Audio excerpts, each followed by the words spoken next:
Look at the bottom of page 32. There's a breakdown of your debt and interest requirements. We show the next 5 years singularly, and then we show 5-year increments. So you'll see roughly between 40 and 50,000 in principal annually, and then give or take 25 or 30 in interest. So you can assume 70,000-ish every year in debt on loan payments. Page 33 just kind of shows you what you've got as far as restricted cash. As I mentioned, water and sewer utilities have the debt service requirement per those loans and bonds that you have to maintain that reserve. As soon as those bonds get paid, that money becomes unrestricted and it's yours to use. But obviously, we're talking 20 years out. We'll kind of skip the next few because they're generic footnotes. Page 35 is your budgetary comparison for your general fund. We're required to show this table for the general fund and any major special revenue funds, which you do not have. So the general fund is the only one being presented. You were roughly $10,000 short in revenues for what you budgeted for that year in the general fund. Mainly had to do with intergovernmental revenue, so that's state money coming in, that's grants. You were short $5,800 there, and then you were short $3,300 in your tax assessment. You were $7,400 over expended in the general fund, which we did issue a finding for because you were over expended. Per state law, I have to issue a finding because you've over expended your budget. Typically, we'll see that happen a lot of times, and Kirsten could speak to this. You get to the end of the year, and a lot of times budget amendments are happening because things happen that you just didn't anticipate. But things coming in so late, it's kind of hard to make an amendment for something a year in the past. So.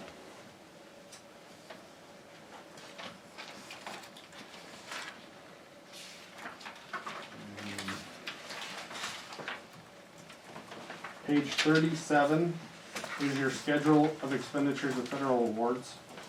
So this is the secondary part of the audit that we had to complete because you spent more than $750,000 in federal awards. If you spend over $750,000, we have to do a compliance audit on a major program, which you had 2 programs during the year, the USDA money and then the money through DNRC, which is a revolving loan fund, but it's usually got an 80-20 or an 83-17 split of federal to state. And so a lot of that is federal money that you're spending.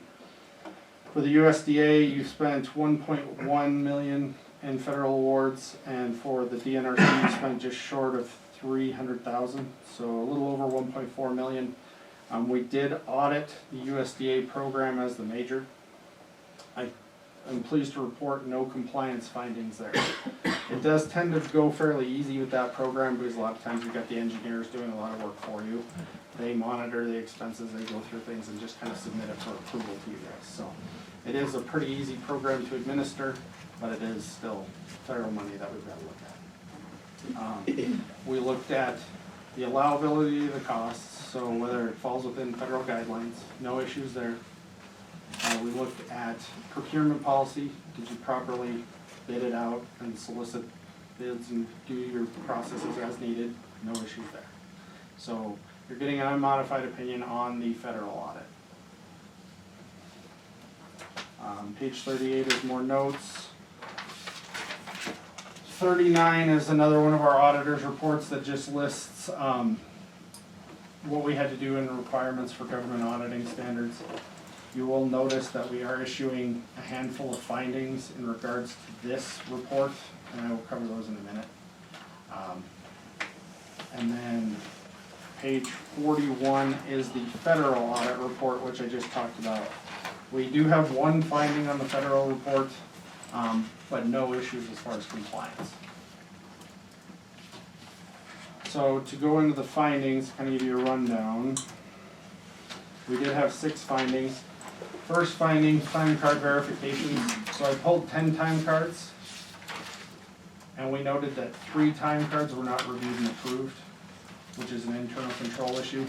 Problem with not reviewing time cards is somebody could forge their time card with time that's not there. That's what the review process is designed to catch. So roughly a 30% error rate, granted I only pulled 10.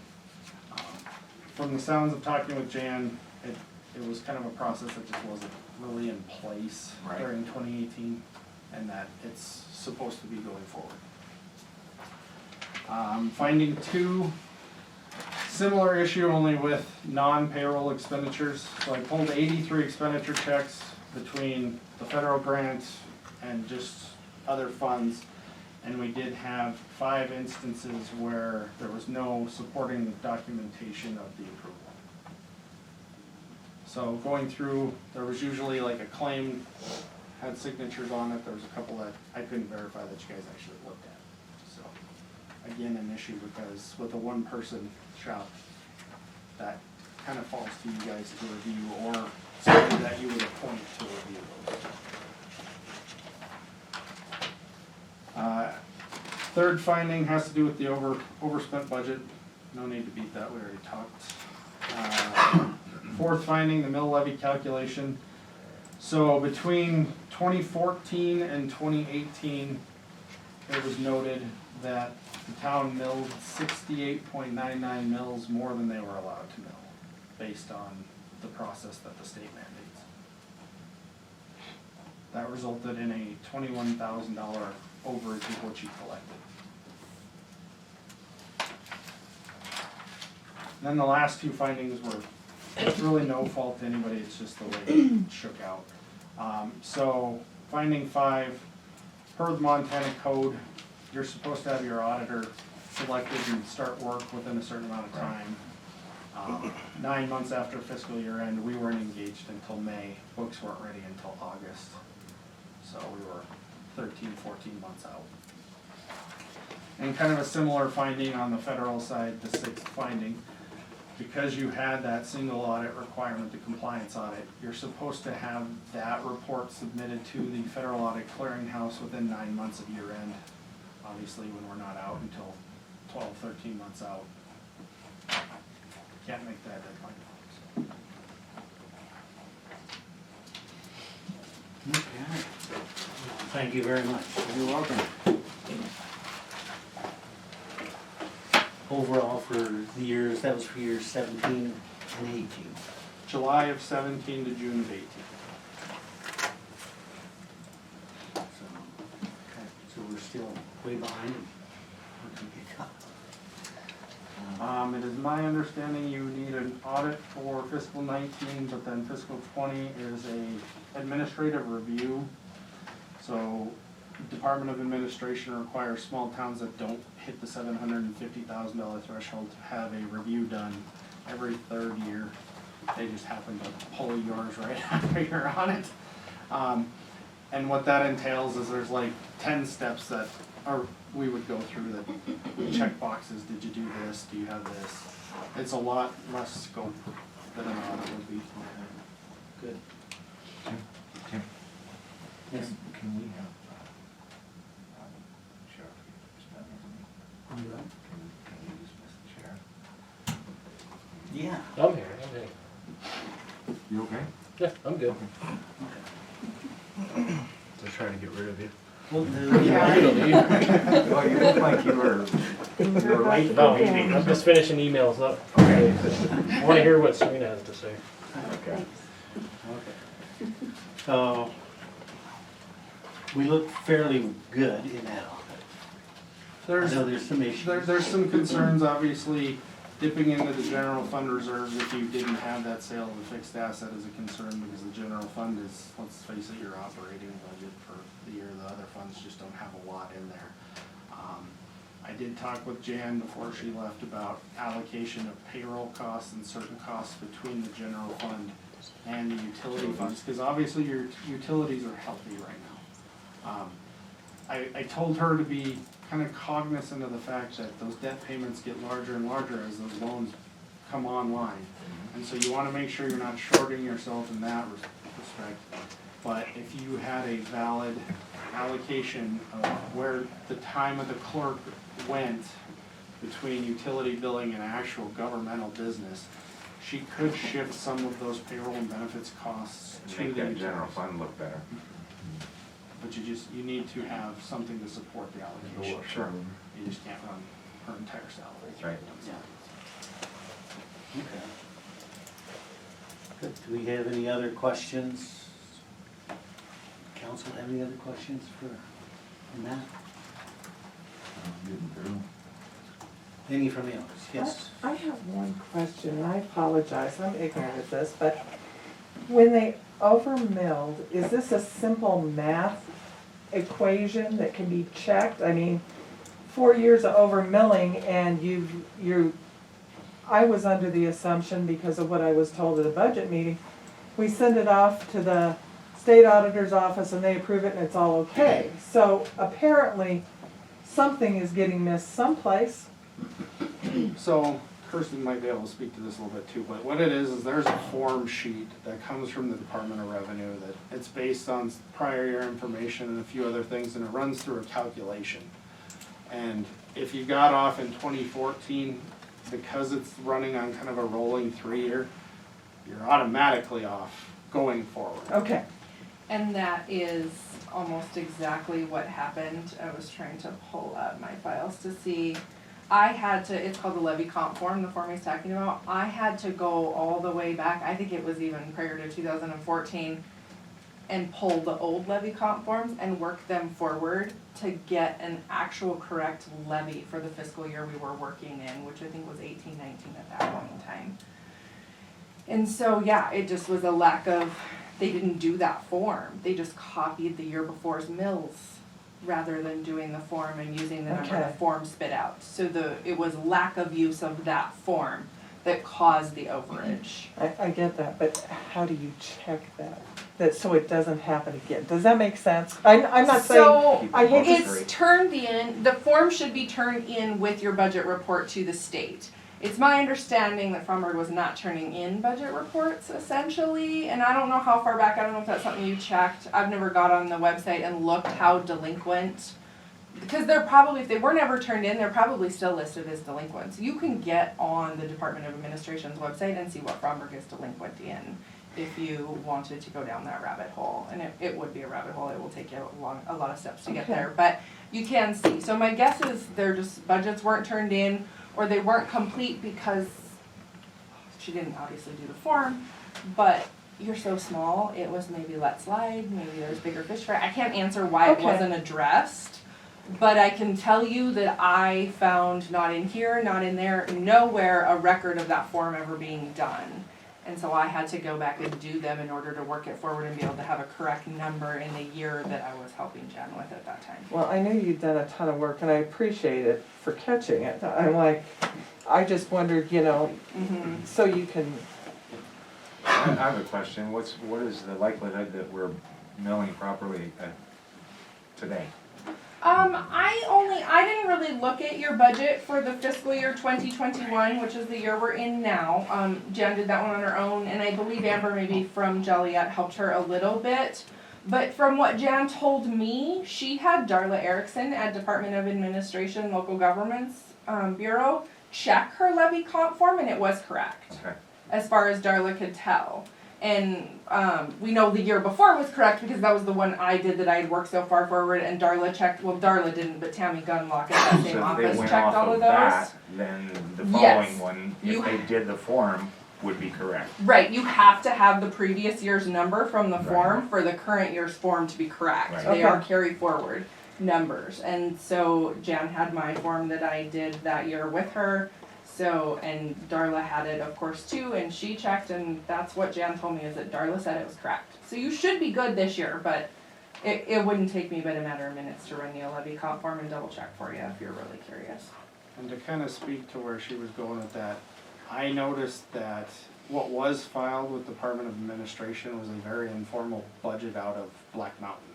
Yeah, It wasn't actually, so the state has a templated budget, it's like 77 pages, and it runs through a wide variety of information. They give small towns a lot of leeway, in that as long as we get something that shows us what your budget is, we'll accept it. Doesn't have to be that great big long form. And so that, in a lot of respects, is what was turned in, and you're not the only town that does that by any means. But the simple fact is that just because it was in Black Mountain doesn't necessarily mean it was It was correct with the state budget document. Okay, okay, thank you. Okay, thank you, Tammy. Any other questions? Okay, let's go to new business. We have a resolution 503, adoption of the Carbon County Municipal Jurisdiction Hazard Mitigation Plan. No, I can make it. And I think you have Serena Allen here from Carbon County DES to speak about that. Yep. Okay, thank you. Good, well, Thank you, sir. you're welcome. Listen to what she has to say. So yeah, I'm Serena Allen. I'm the new DES coordinator for Carbon County. Tom Coley was the previous DES coordinator. But I just recently this fall took over for him. He's moved to a different position in the county. And so I'm new to this because he was actually the one working on this plan. But I've been kind of going over it with him and learning it. So I'm here to kind of discuss it with you guys. And it's actually the Carbon County Multi-Hazard Mitigation Plan. And what it is it's a plan through FEMA. They go through it and help develop the plan. And it evaluates the risks that the county has and all the communities within the county for potential disasters. So things like flooding, tornadoes, thunderstorms, landslides, things like that. And there was a couple updates from the 2013 plan, which is done every 5 or so years. In this last plan, they added landslides because there was a landslide over between Bear Creek and Washoe last year. And then they added public health because of COVID that happened. So those were things that were added. And mid-December, I brought over here to Town Hall a copy of the plan. It's about 315 pages. And it's a plan for you guys to keep. And then I'm here tonight to request for you guys to adopt the plan, because what it does for you is it offers assistance from FEMA to help you, plan for mitigation and whatnot. And then it helps you be eligible for grants if a disaster were to happen in Fromberg area. And so that's what I'm here for. And then I did bring, I'm not sure, Kirsten, if you had this or not. But I did do a resolution. you have the Fromberg one? Okay, Yep. perfect. So I do have that. You don't It's have the to same have. one you provided, I just put Robert on it. Perfect. Yeah, because I guess I'll get to see you tomorrow night, Bridget, right? Yep. So you don't have to do it tonight if you guys want to discuss it. You could fill it out then, set a resolution number to it, and then it can be emailed back to me. This is virtually the same one that we signed last year, was it not? So it was started to be discussed last year, but Yeah. because of COVID, things have just slowed down in getting the plan actually. We didn't get you signed last year, that? No, last year what it was basically discussing what the plan was going to be. Then I went to FEMA, and then plan writers, developed the book, and then it's been sent to us for final adoption. Is what this is now. So it's been discussed with you guys, but not actually adopted through your committee. I'd like to make a motion that we pass the resolution 503. I agree. Do we have a second? Yeah, I'll second that as well. Okay, now do I need to read this resolution? Is your attorney on the phone? Mm-hmm. No? No, he's not. He was gonna call, but he never did. So Bridger's attorney does not make us read them verbatim, so it's really up to you. It's literally verbatim what Serena provided to all the towns. I'd already typed it for Bridger, I removed Bridger and added Fromberg, so it's verbatim what she requested from the county to be approved. So it's up to you, I guess. Does anybody out here want me to read this, or did you get enough information out of what was being said? Okay. We have a motion and a second to accept resolution number 503. All I'm in sorry, favor? who seconded? I did. Okay, thanks. Aye. Aye. Aye. It is passed. Thank you. Okay. Appoint Carbon County Planning Board Representative Julie Jones. While Julie's not here, I will read the letter from Julie. The town of Fromberg, dear town and Fromberg council members. I am requesting that the town council of Fromberg reappoint me to the Carbon County Planning Board on behalf of the town of Fromberg. I have spent many years on the board and feel that I bring the best interest of the town and community of Fromberg to Carbon County. Thank you again, Julie Jones.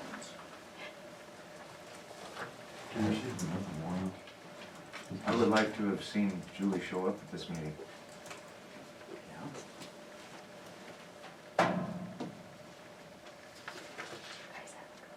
If you want information on that committee, she attends a meeting in Red Lodge once a month for at least 2 hours each month Yeah. on their behalf, so. It's a big commitment. She's pretty involved in it. She is, Yeah, it sounds like it. she is. And it may be that she's tied up at school too. I know she's been putting in some long hours. And she's Um, trading new help. She's leaving Farnborough School. She's Yeah. accepted a position at the Laurel School. And she's, yeah, right now kind of working both. So it's. Is she gonna, live in Carbon County still? after Yeah, they she'll sell? be here for 2 or 3 or 4 years. Yeah. I make a motion to accept Julie's reappointment. I'll second that. We have a motion and a second to accept Julie Jones into the Carbon County Planning Board representative for the town of Front. All in favor? Aye.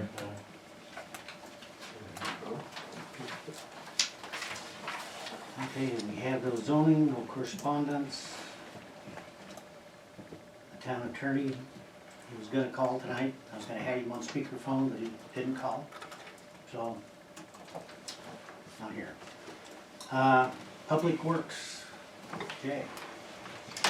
Well, the big thing is, apparently it was approved a couple of years ago for parking blocks or bumpers or whatever you wanna call them, like what's in front of the post office, to have that whole north end of the street lined with them. Okay, I guess to keep people out of the ditch and parking in the ditch, and make everything keep him out of the ditch. look uniform instead of.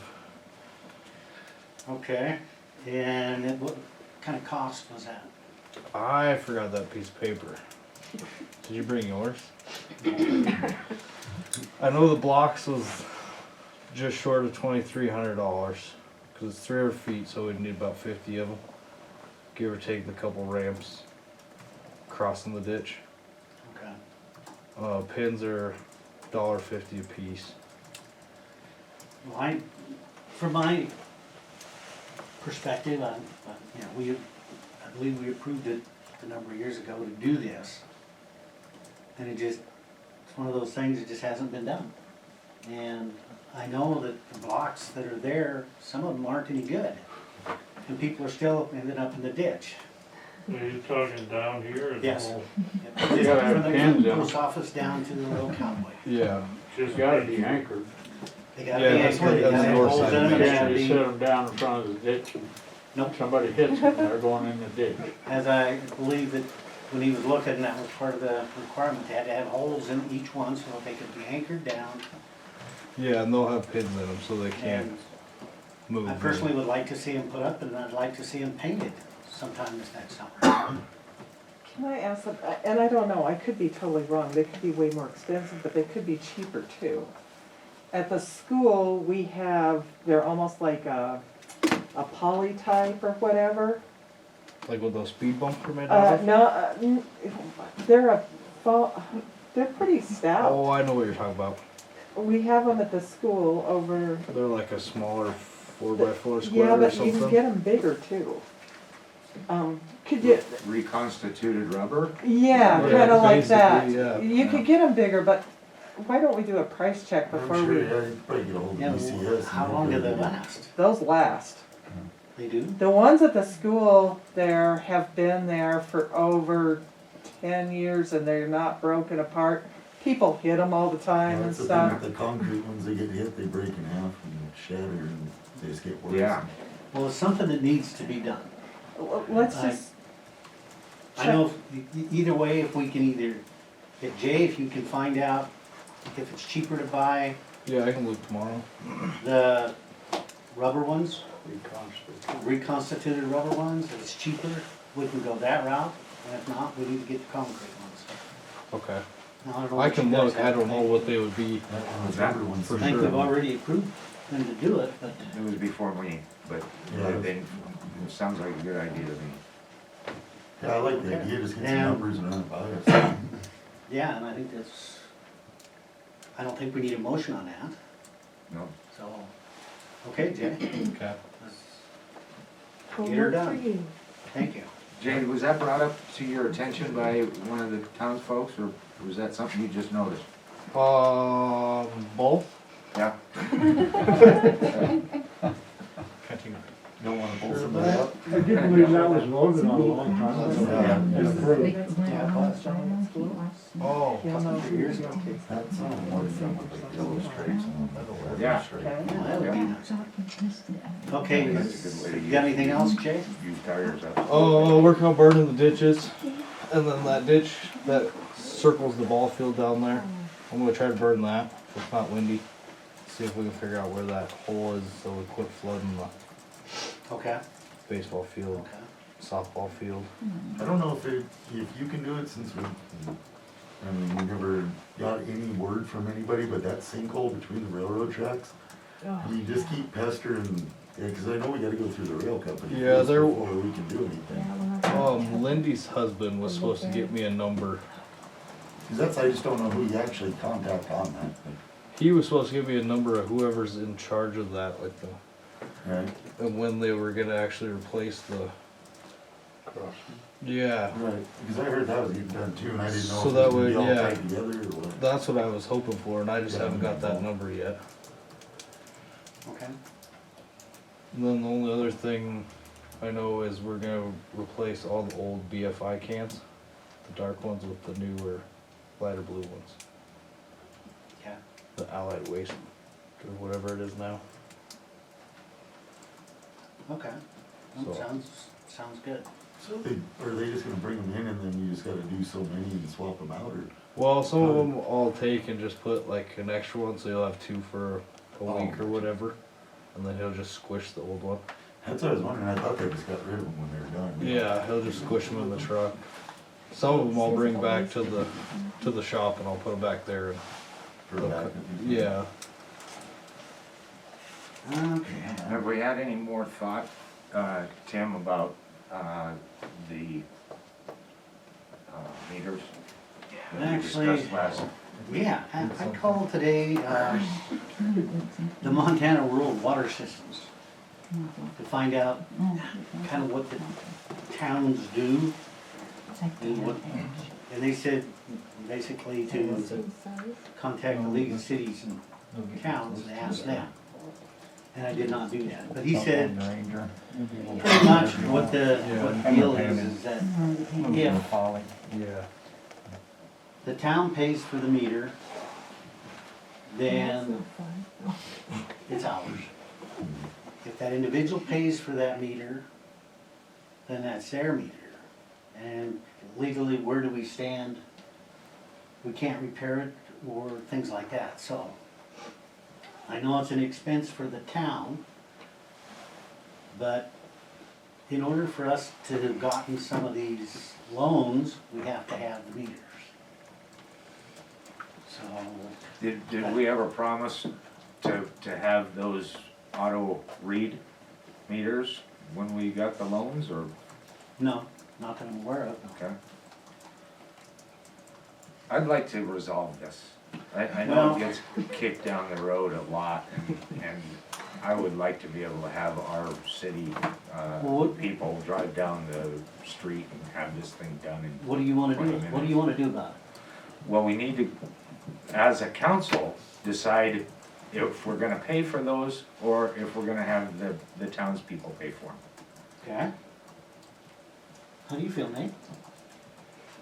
I'm fine with upgrading to them, I think shotgun from the hip, but I don't wanna sit on the same boat with him, I don't wanna keep pushing it month after month.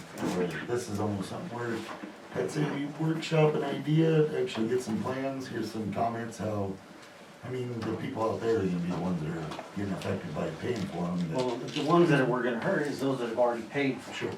and that's where it's Some gonna, have already paid. exactly, they paid, and then if we comp these out, then, I mean, I can see better, but why it'd be bigger on that. And a suggestion that this gentleman had is, maybe just add $2 or $3 onto their water bill if the town has to you know, if you want them to pay for it, Oh, if we that, find, that way it's spread out over time and they're not such a hard hit of the $180 at once. Well, if the people pay for them and they own them, Then we're kind of If limited as something what we happens could to do it, to them. do they have to fix it themselves or is the city gonna fix it? If they're on it, the city can't fix it. That would bring up a legal point. And also, people that don't have any income, Are gonna be hard hit. Are gonna be, yeah. So it's basically up to the council to decide what they would like to do. I'd like some input from the so the townspeople. city Okay. could fix them. Let's open it up. What do you want? Go ahead. Whatever happens, it's really got to be fair. yeah, that's what I'm saying. You know, if the people that paid for it, they've got to be reimbursed, you know, I mean, it's just like the collection on the water fees, I think he was saying like $53,000 of delinquent sewer and water. That's ridiculous, you know, that was 2018. whatever the amount is, you know, fair is fair, due to politics, you can't just avoid some people, everybody needs to be accountable. And this situation here, you know, some people, it appears, were excused on paying for this new meter when other people had previously paid. And whether it was actually on contract or not, I don't know, but the point I'm trying to say Mine is the wasn't, I fairness mean- concept seems to have been neglected. And I really think it's extremely important that the fairness part is brought into this whole equation, rather than just, you know, And who do making a new policy. How do we know how many people actually paid for them? Should You be a have a record of it. record of it in the office, sir. I couldn't even begin to answer that without the research. I'll bet you if we, I bet you we'd have some phone calls if we asked. Okay. Yeah, Should we make that something for the next meeting? Put it on the agenda, Put it on the agenda for the next meeting? and let's get this resolved. Yep. 'Cause Possibly post it. we're posting everything. Well, I'm just, as far as people that have paid for the meters, need to contact City Hall notice. Oh, that's not a bad idea. Is what I'm talking about, and it just puts it out there at the post office and we work, so Exactly. people, because I wasn't given a choice, but I paid for mine. Yeah, same here. They just said pay it. It'd be nice to get reimbursed. How many do we got in town or radio, are you like 50%? Are we over 50, under ballpark? I don't have a clue. There's 273 of them, 273, and I can't tell you, there's probably, like 300 Most of them change. are on this side. there's 6 pages I walk around and touch. Sure. There's, That's total or, instant read? no, that I just touch. That's total. We have 273 meters that we, Yeah, that we total. read each month. Give or take, yeah. And how many of those are instant read, do you think? Half? Quarter? 2/3? 2/3 maybe, Wow. give or take. So there's How long that have we many been on that-